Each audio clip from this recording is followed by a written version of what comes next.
o sino das notificações. Olá, meus ilustríssimos amigos e amigas, bem-vindos a mais um vídeo no meu canal, no seu canal, no nosso canal favorito, predileto, Verdades Ocultas da Bíblia. Como vocês estão? Eu espero sinceramente do fundo do meu coração que todos estejam bem. Estamos aqui no canal do Dr. Jansen Racco, Café com Teologia. Está aqui também o professor Dr. Oswaldo Luiz Ribeiro. Jansen também é doutor, se não estou enganado exatamente, ele é doutor sim.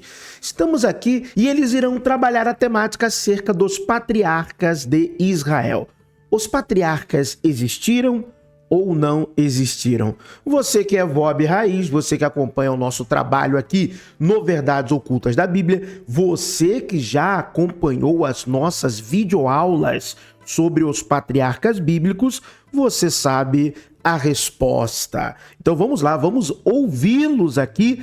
Professor Dr. Oswaldo Luiz Ribeiro, Jansen Racco, link na descrição, tá bom? O link do canal do Jansen e também desse vídeo, consequentemente, estará aqui, ó, na descrição deste vídeo. E eu quero ouvir a sua opinião, hein? Você que é VOB Raiz, aprofundou os seus estudos nesta temática. Eu trabalhei essa temática aqui com videoaulas, não reacts, videoaulas, e trabalhei essa temática também no canal Professor Carlos Alexandre Costa. Beleza? Então, vamos lá. Você sabe como funciona.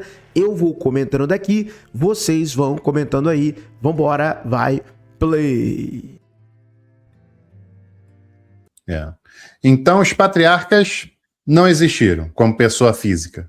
Não, Eles são não. o quê? Tradições ou origem de povos? Não pode generalizar, não. No caso de Jacó, há uma tradição que provavelmente nem de Israel é. Alguns especialistas dizem que é da Transjordânia, daquela região que depois foi designada das 2,5 tribos, Gileade. Então, o pessoal...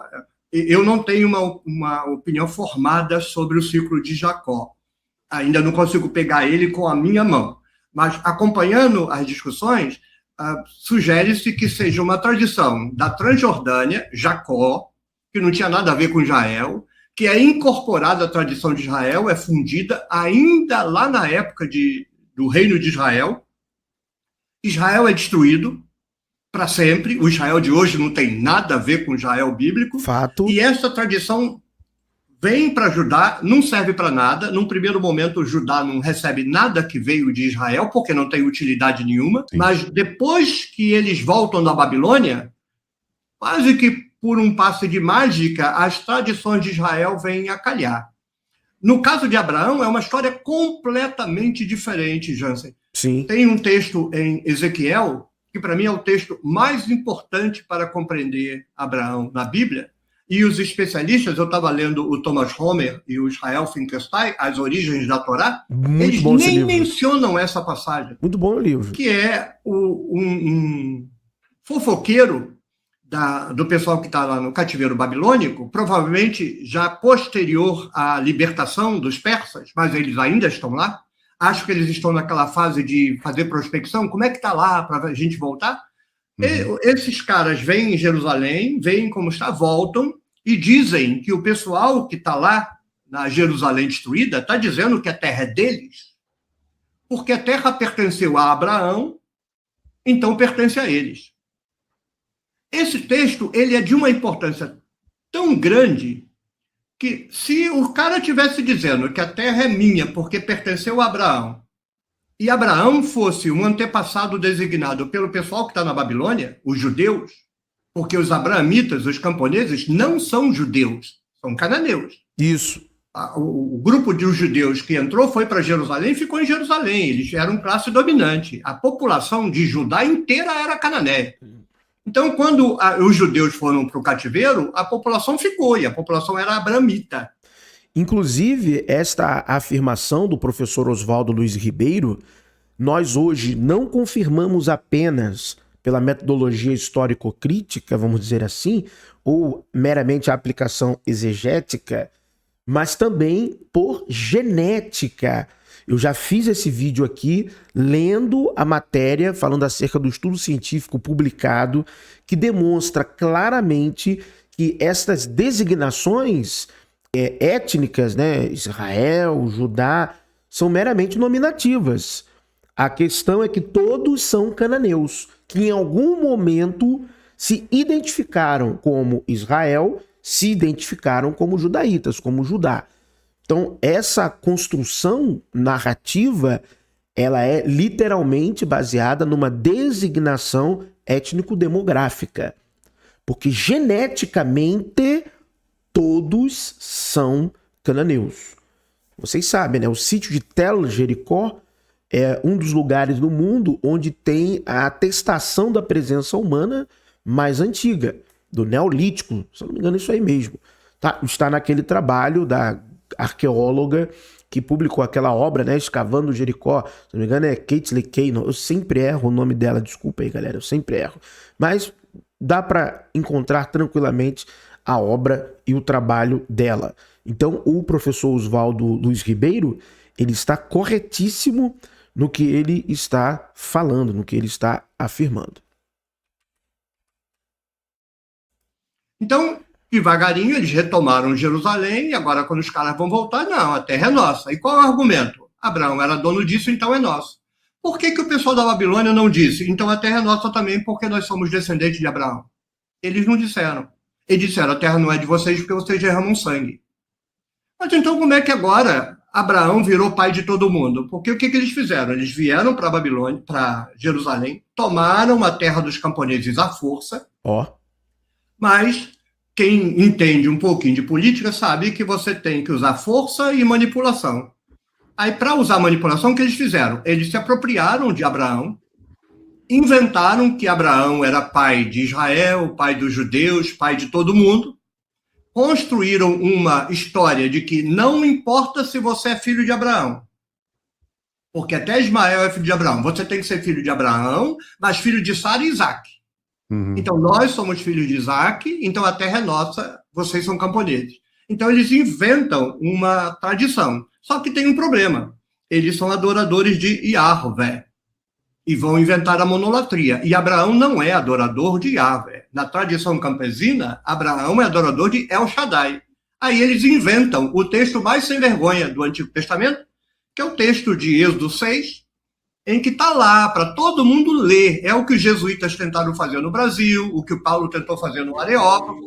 O texto diz assim, eu sou Yahvé, eu apareci para Abraão, Isaac e Jacó como El Shaddai, mas pelo meu nome, Yahvé, eles não me conheceram. Essa discussão é histórica. Isso está sendo inventado pelos camponeses. Aí os camponeses são feitos de besta e agora, então eles são adoradores de Yahvé. É que era El Shaddai. Agora eles vão inventar a história de Abraão. Quando você começa a ler a história de Abraão em Gênesis 12, a primeira coisa que Abraão faz é construir um altar para Yahvé e invocar o nome de Yahvé. Como se ele não conhecia? É porque essa história já é fake, é chapa branca. Toda a história de Abraão é para legitimar o discurso do Templo de Jerusalém. Agora, é óbvio, eu escrevi um texto com o Haroldo Heimer sobre isso, e o Haroldo Heimer gosta de tentar manter sopros de tradição. Então, ele dizia que a presença da árvore, a presença da pedra nos textos é a tradição dos fracos se achando um lugarzinho dentro da tradição. Não descarto. É mais ou menos como se a mídia faz hoje, né? Como é que a mídia mente? A mídia não mente só contando mentira. Ela conta uma verdade, bota a mentira no meio da verdade, e aí você compra a mentira porque está junto com a verdade. Você não consegue mais separar a verdade de mentira. Então, mesmo os mitos de manipulação vão recolher elementos das tradições populares, ressignifica aquilo e devolve para o camarada para ele ser domesticado. É exatamente isso que eu falo aqui no Verdades Ocultas da Bíblia. Eu falo isso. Existem camadas literárias nas narrativas bíblicas, especificamente o professor Oswaldo Luiz Ribeiro está falando aqui no Antigo Testamento, e é a mesma abordagem que eu faço aqui.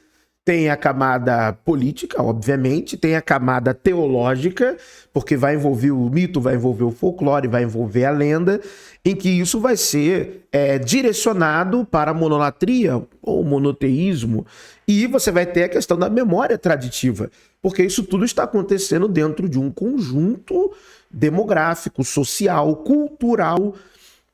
Então você vai criando memórias de alguns fatos que realmente estão têm um pé na realidade. Mas esses fatos estão preenchidos com elementos que nós temos que olhar aquilo que está por detrás do texto para perceber. O que acontece na prática religiosa é que há apenas, vamos dizer assim, o tornar real das narrativas sobre uma égide de leitura teológica religiosa. Aí complica tudo. E não no sentido da época em si, no sentido já com uma lente do cristianismo ou do próprio judaísmo em si.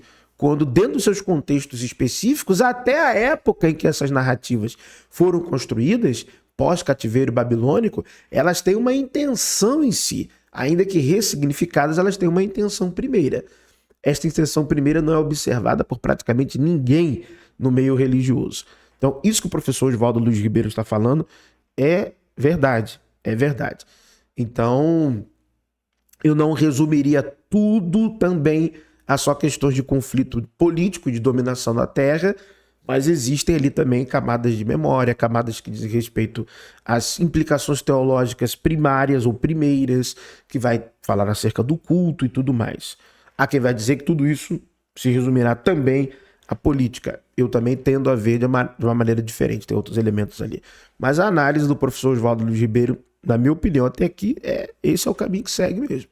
Porque você não pode fazer leitura literária dos textos, você tem que tentar fazer leitura histórica, olhar para as passagens e ficar perguntando por que o cara tem que dizer isso. Por exemplo, estou me delongando demais, eu nunca tinha pensado nisso, mas na história de Davi, há uma insistência de que ele não mata Saul. Ele pode matar Saul, não mata, pode matar Saul, não mata, depois inventam que quando Saul morre, ele está lá matando a Malequita. Aí eu fiquei, por que tem alguém insistindo 4 vezes que Davi não matou Saul? Pra ter uma Como não é legitimação história, alguém pode ingenuamente dizer, isso é história. Para mim não tem nada de história, isso é retroprojeção, é invenção. Davi está lá no século XI, essas histórias estão sendo inventadas no mais cedo possível, século IV. Antes do século IV não estão. Para mim é do período dos Macabeus. Para mim tem disputa dinástica. Eu acho que quando a dinastia volta, tem lá o pessoal dizendo que é da dinastia de Saul, aí o pessoal dizendo que é da dinastia de Davi, e o pessoal da dinastia de Davi é assassina, mata, é regicida. Aí eu acho que esses textos, não, Davi não, a dinastia não é regicida, não foi a dinastia de Davi que acabou com a dinastia de Saul. Davi nem estava lá quando ele morreu, e de mais a mais ele se matou sozinho. Então, para mim, esses textos, a função deles não é reconstruir o passado, é resolver questões que estão sendo discutidas no presente em que a narrativa está sendo produzida. Salvo, Jansen, se isso é ficção folclórica. Alguém sentou, inventou do nada. Eu não consigo pensar os textos assim. Eventualmente é isso. Mas eu acho que não. Eu acho que são respostas retóricas a conflitos, como essa de Abraão. Abraão não foi inventado do nada, foi uma disputa política. Então, se há uma insistência do cara, Davi não matou Saul, Davi não matou Saul, Davi não matou Saul, podia ter matado e não matou. Para mim, só pode ser porque tem alguma coisa acontecendo no momento em que o texto vai ser escrito que exige que o texto seja produzido. Por exemplo, quando o livro de Judas foi escrito, a insistência do livro de Judas é que Deus condena sexo com anjo. Por que raios o cara vai escrever um livro dizendo que Deus condena sexo com anjo? E aí ele tem gente que está se misturando na sua comunidade e ensinando besteira. Para mim, os gregos entraram no cristianismo e não trouxeram só língua estranha, como lá em Coríntios. Trouxeram também as práticas que para a gente é pornografia, para eles é religião, as bacanagens dionisíacas. E aí, quando chega no cristianismo, encontra as narrativas de sexo com anjos, junta.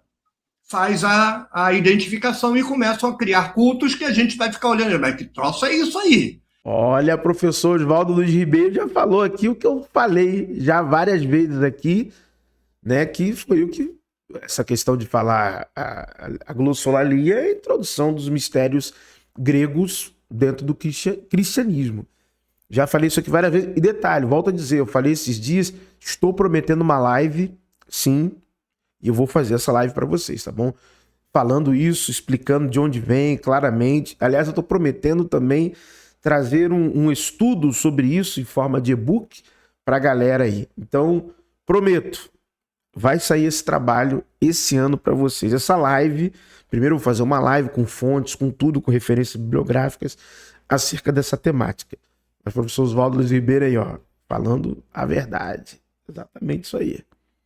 Religião de fertilidade, com bacanal, com sexo com anjo, aí o cristianismo vai, não pode isso não, Deus condena. Aí, não, mas aqui, ó, tá condenado. Essa, para mim, é uma das razões pelas quais Orígenes vai jogar fora o mito do diabo, que o mito original judaico do diabo é isso. Os anjos vêm fazer sexo com as mulheres, Deus não deixa voltar para o céu, e eles ficam aqui atazanando. Orígenes muda, joga fora e inventa o mito oficial do diabo, que é uma alegoria de Ezequiel, dizendo que ele tentou tomar o lugar de Deus. Então, essas histórias são ficção? São, mas na sua plástica narrativa.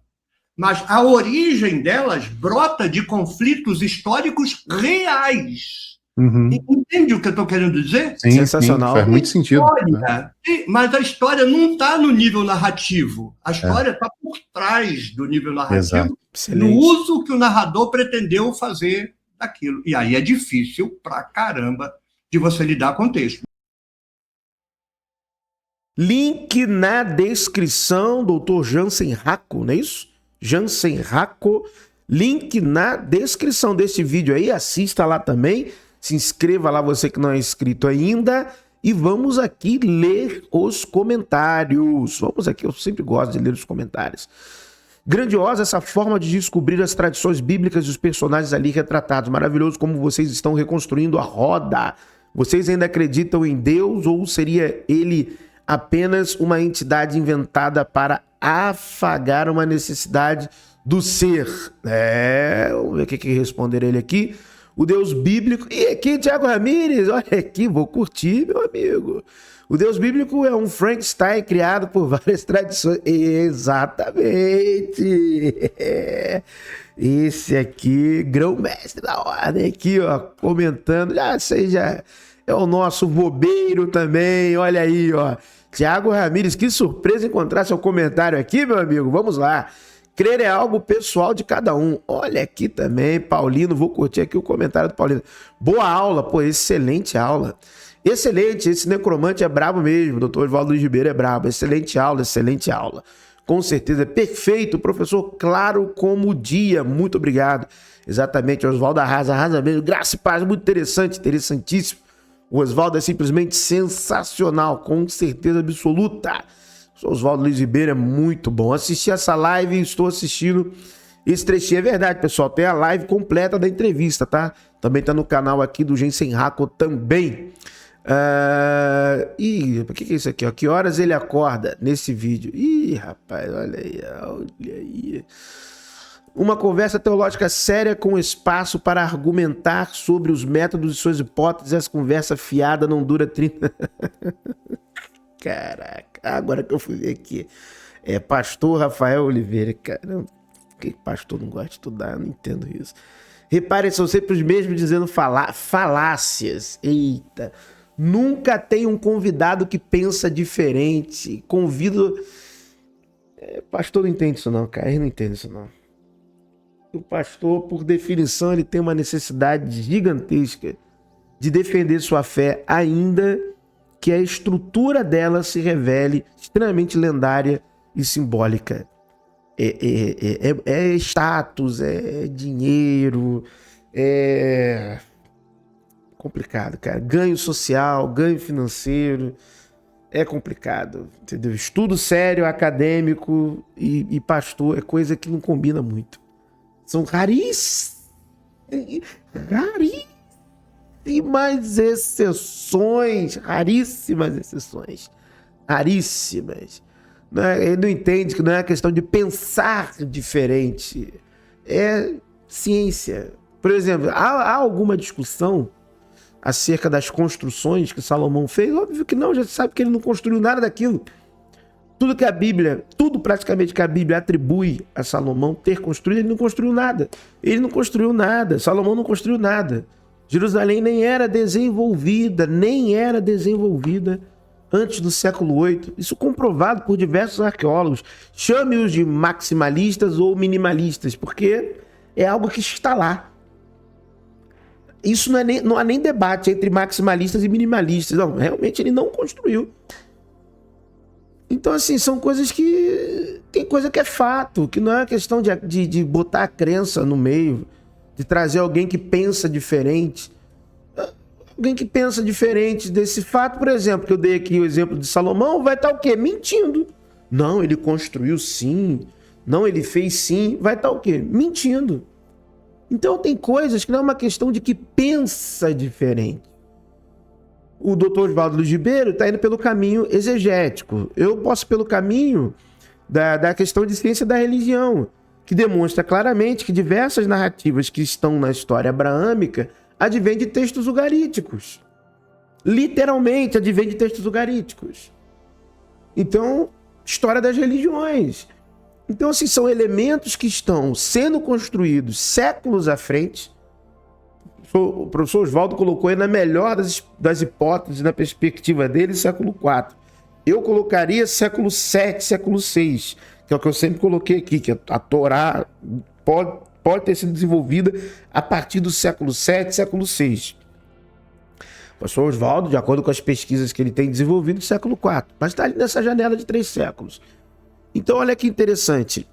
São histórias que foram construídas posteriormente.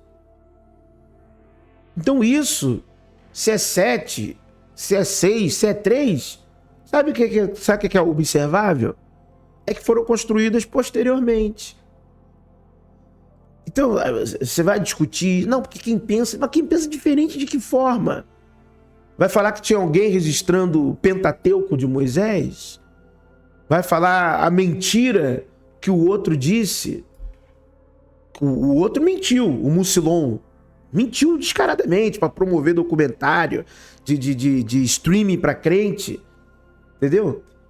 Não, porque temos aqui, poxa, o alfabeto que Moisés escreveu. Poxa, protocanaítico está aqui. Poxa vida. Moisés escreveu nele. Aí eu tive que fazer um vídeo abrindo o livro, mostrando o alfabeto, de onde ele evoluiu, como ele evoluiu, demonstrando claramente que Moisés não escreveu nada naquilo ali. Tem coisas, querido, que não se tratam de pensar diferente. É um fato. É fato. E aí, se você está discordando de um fato, fatos, passa a ser mentira. Eu sou um homem negro. Aqui minha pele retinta. Isso é um fato. Mas isso quer dizer que eu sou chinês, que eu sou japonês? Poxa, é complicado. Eu tô falando de fenótipo, né? Fenótipo, porque eu poderia ser descendente de japonês. Falando fenótipo. Meu fenótipo é de um homem negro aqui. Poxa vida. Então, é complicado, né? É difícil. Complicadíssimo isso. São mais de 1000 religiões espalhadas pelo mundo. São 79 religiões com a mesma narrativa do cristianismo, tais como Filho de Deus, Filho de uma Virgem, morte na cruz, morreu para salvar a humanidade. Muito bom comentário. Muito bom. Inclusive, é onde eu estou, né? Minha área de estudo é religiões comparadas, e eu confirmo o que ele está dizendo aqui. Tá bom? Isso aqui é um fato. E eu já demonstrei aqui diversas vezes. Vamos ver aqui o Igor. Jesus nunca existiu, Moisés nunca existiu, Abraão nunca existiu, Salomão nunca existiu, nem seu palácio, nem seu templo, Davi nunca existiu também. Religião é tudo fraude, uso político da espiritualidade. Vou curtir esse comentário. Eu só discordo dessa hipótese primeira aqui, de Jesus. Tá? Mas o resto aqui, Abraão realmente não existiu. Salomão, eu concordo 100%. Salomão não existiu. E se existiu, foi um rei cananeu local ali, entendeu? Já mostrei isso aqui. O palácio dele estava mais para um templo jebuseu do que para outra coisa. Eu já li um artigo científico aqui sobre isso. Davi também, se foi um boiadeiro. Isso é um fato também. Curti esse comentário porque é nesse caminho aí. 8,51. Olha aí o viés. Sexo com os anjos não aparece na epístola de Judas. E, cara, nem... Aí você vê como é que é complicado. Você tem um cristão munido da questão textual na mão, munido do livro na mão, e ele nunca se aprofundou naquilo e critica quem já se aprofundou. O contexto, ele nunca se aprofundou no contexto histórico do desenvolvimento dessa epístola, o que ela queria combater de fato, o que passavam as primeiras comunidades cristãs nessa temática, em que período foi, e aí qual é a solução? Já que eu não sei, eu ataco o outro. É complicado. Pensamentos são livres, conceitos são questionáveis e a verdade torna-se particular. Eita, caramba, que é isso aqui, rapaz? É complicado, ou seja, cada um tem a sua. É complicado demais, é complicado. Aí o doutor Jansen Raco respondeu aqui, ó. Não é assim não, a fé é íntima e particular, mas o professor trabalhou com dados e elementos científicos, não com a fé. Eu curti. Sua argumentação é muito vazia, precisa levar em consideração os dados científicos históricos para enxergar o pano de fundo das muitas antigas tradições. Tiago Ramires, olha aí, ó. Olha aí, nosso bobeiro aqui também. É isso aí. E eu falo sempre, galera, quem maratona os vídeos do Verdades Ocultas da Bíblia não vai ser enganado. O Verdades Ocultas da Bíblia tem duas etapas de produção de conteúdo. Uma primeira etapa com mais de 1.500 vídeos. Todos são videoaulas, não são reacts. 1.500 vídeos. Por aí, 1.500 alguma coisa. Que não são reacts, tá bom? Então, esses vídeos são videoaulas. Então você vai lá e começa a maratonar. Tudo isso aí eu já falei, com livros, dados arqueológicos, históricos, exegéticos, tudo com livros. Então, essa é uma etapa do Verdades Ocultas da Bíblia, uma etapa que passou. Ela pode voltar um dia? Pode, ela pode voltar um dia. Pode voltar? Pode voltar. Eu posso voltar? Posso voltar. E provavelmente vai voltar em lives, não em vídeo necessariamente. As aulas serão lives. É para isso que eu estou planejando e estruturando o Verdades Ocultas da Bíblia. A gente vai voltar com lives. Todas essas temáticas, que são muitas, são mais de 1.500 vídeos. E você tem a fase dos reacts, eu comentando, que é uma outra fase do canal. Tá bom? Que aí tem mais uns, 500, 600 vídeos, não sei. Não lembro agora de cabeça. Quantos vídeos já produzimos aqui? Eu não lembro agora de cabeça. E tem outra fase. Mas mais de 1.500 vídeos são videoaulas. Videoaulas. Tem as playlists aqui, Antigo Testamento, Novo Testamento. Então, é simples. Você vem aqui e maratona o Verdades Ocultas da Bíblia. Não os reacts, as videoaulas. Então você começa a maratonar. E aí você vai ter acesso a um acervo de conhecimento, indicação de referências bibliográficas, dados históricos, arqueológicos, exegéticos, gigante. Então você faz isso. Faz um planejamento. Todo dia você vai lá e assiste um vídeo antigo do Verdades Ocultas da Bíblia. Uma aula. Assiste uma videoaula. Foi assim que o VOB cresceu. Videoaulas. E aí nós entramos agora na fase dos reacts. De 1 ano e meio para cá. Eu faço reacts, comento, faço comentários. Às vezes é react / videoaula, que eu aproveito um conteúdo e trago uma aula junto. Então o react é uma fase, as videoaulas são outra fase. Tem uma galera gigantesca aqui, mas muita gente que maratona os vídeos do canal. E aí o que você faz para você não se perder? Você deixa um comentário no vídeo. Entendeu? Porque aí quando você... Pô, será que eu já assisti? Calma, deixa eu olhar aqui. Ah, não, tá meu comentário aqui, eu assisti. Então você deixa um comentário. Um joinha, no deixa o like, um comentário ali. Que aí você tá marcando sua presença. Opa, essa aula eu já assisti. Presente. Assisti essa aula. E aí você vai ver como que você vai alavancar no conhecimento. Porque eu sou muito didático. Mostrando livros, abrindo páginas, lendo artigos científicos, lendo estudos autorais aqui do Verdades Ocultas da Bíblia, trazendo livros, pergaminhos, tábuas de argila, tabletes cuneiformes, cilindros, papiros, tudo isso lendo. Ó, a tradução é essa, estamos lendo aqui.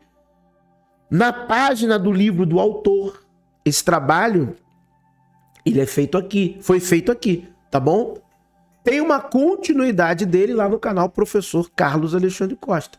Lá eu tô usando o canal para dar respostas e também para videoaulas. Inclusive eu tenho que voltar com as videoaulas. Lá. Vou voltar urgente com as videoaulas lá. Tá bom? Então, muito obrigado por terem assistido a esse vídeo aqui no canal Verdades Ocultas da Bíblia. Se inscreva no canal do Professor Oswaldo Luiz Ribeiro, Entendendo Necromante. E é claro, o link está aqui na descrição também do canal aqui do Jansen Racco, Dr. Jansen Racco, Café com Teologia. Que o verdadeiro Deus abençoe a todos. Olha, meu amigo ateu, meu amigo agnóstico, se você não crê, se você não acredita em um Deus, para mim tá tudo certo. Eu desejo apenas do fundo do meu coração que a sorte e a fortuna lhe acompanhem. But if I lay down and I play dead and I stay dead, maybe you'll get sick of being the monster out of my head, under my bed, thinking something out of my nightmares, standing right there. But if I lay down and I play dead and I stay dead, then will you get bored of killing me? Silhouettes of you are like a taunt. Never really know just what you want. With you I don't ever feel calm. I can feel the sweat inside my palms. Play with me like cats and a string. You don't understand.